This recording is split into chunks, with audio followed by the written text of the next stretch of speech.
सर्दियों की एक रात थी। घड़ी के कांटे 12:30 का वक्त दिखा रहे थे।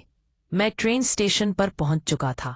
सर्दी अपनी पूरी शिद्दत पर थी और धुंध की घनी चादर छाई हुई थी। जैसे ही मैं कोच में दाखिल हुआ तो मुझे एहसास हुआ कि ट्रेन में बहुत ज्यादा हुजूम है। खैर, मेरे पास मुकम्मल बर्थ की बुकिंग थी।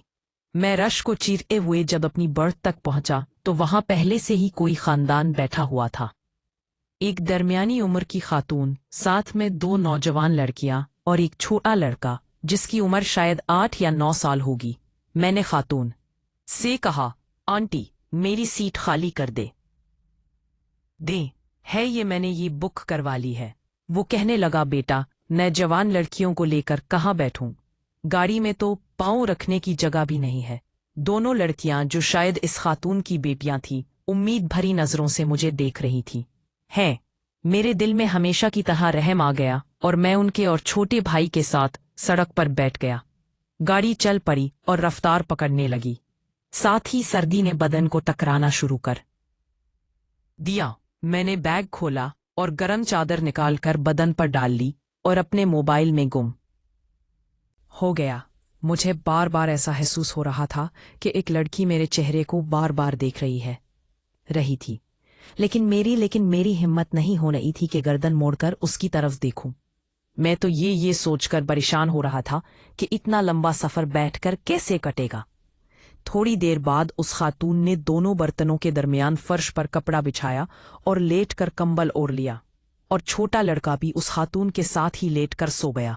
अब बर्तन पर मेरे साथ दोनों लड़कियां ही रह गई थीं। एक लड़की ने मुझसे कहा कि आप लेट जाएं, हम आपके पांव वाली तरफ खींच बैठ जाती हैं। मैंने बैग सर के नीचे रखा और चादर कर नींद के हवाले हो गया। थोड़ी देर बाद मुझे ऐसा लगा कि एक लड़की जिस मेरे पांव को छू रहा था। मैंने अपने पांव थोड़े पीछे कर लिए, लेकिन चंद मिनट बाद ही हगड़ने लगा। मैं समझ गया कि सेरा असका जिस मेरे पांव लड़की जानबूझकर ऐसा कर रही है। मैं चुपचाप लेटा रहा। फिर मैंने चादर थोड़ा सा बाहर निकल कर देखा तो मुझे पता चला कि डब्बे में लाइट बंद है। इतना अंधेरा था कि हाथ को हाथ दिखाई नहीं दे रहा था, और लड़की इसी अंधेरे का फायदा उठाना चाहती रही थी। मेरी नीयत में भी शैतान ने शरारत शुरू कर दी थी। मैंने सोचा कि अगर वो खुद चलकर मेरे पास आ रही है तो मुझे क्या एतराज है। मैंने भी तो उन्हीं पर इसने मेहरबानी करके मुझे अपनी सीट पर बिठाया। यही सोचकर मैंने अपना पांव उठाया और उसकी गोद में रख दिया। वो अपनी उंगलियों से मेरे पांव के साथ खेलने लगी। मेरे जिस्म में एक अनोखा एहसास जाग रहा था। अब मुझे पूरा यकीन था कि वो मेरे साथ मुकम्मल ताल्लुक कायम करेगी।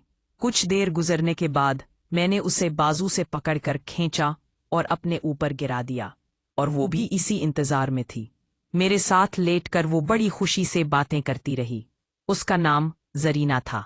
वो अपनी बहन, भाई और माँ के साथ सादिकाबाद जा रही थी। मैंने उससे कहा कि तुम्हारी बहन जाग रही थी, उसे पता चल गया होगा कि तुम मेरे साथ लेटी हो। तो जरीना ने कहा कि उसे सब कुछ मालूम है, फिक्रमंद होने की जरूरत नहीं, वो मेरी बहन कम, दोस्त ज्यादा है। ओह, ये बात सुनकर मैं मुतमईन हो गया और रात के अंधेरे में कुछ ऐसी शर्मनाक हरकतें भी कीं जो लिखने के काबिल नहीं। बहरहाल सफर बहुत मजेदार गुजर रहा था। फिर जरीना ने कहा कि मेरी बहन बैठ कर थक गई है, उसे भी अपने साथ ले लो। मुझे क्या एतराज हो सकता था। अब सूरत हाल कुछ ऐसी हो गई थी कि एक तरफ जरीना और दूसरी तरफ उसकी बहन मेरे साथ लेटी हुई थी। मैं भी मुश्किल में था। मैं लेट रहा था, लेकिन हालत ऐसी थी कि सब कुछ बहुत दिलकश लग रहा था। दोनों बहनें बहुत देर तक मेरे साथ बहुत शरारतें करती रहीं, और मैं खुद को बहुत खुशनसीब समझ रहा था। पता ही नहीं चला कि कब रात के किस पहर मेरी आंख लग गई और मैं गहरी नींद में चला गया। ख्वाब में भी दोनों बहनें मेरे साथ शरारतें करती रही।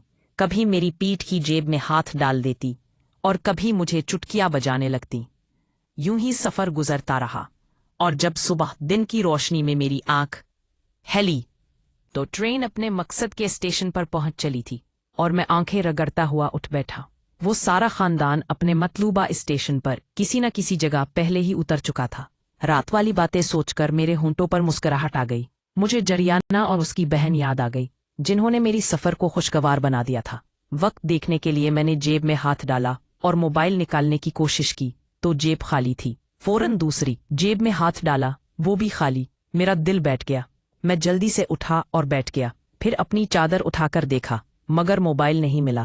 سیٹ کے اوپر نیچے بیگ کی ہر جیب میں دیکھا، لیکن موبائل نہیں تھا۔ مجھے تھوڑا دل تھک سے رہ گیا، کیونکہ میرا موبائل 400 کا تھا، جو میں نے بڑی مشکل سے پیسے جمع کر کے خریدا تھا۔ پینٹ کی پچھلی جیب میں ہاتھ ڈالا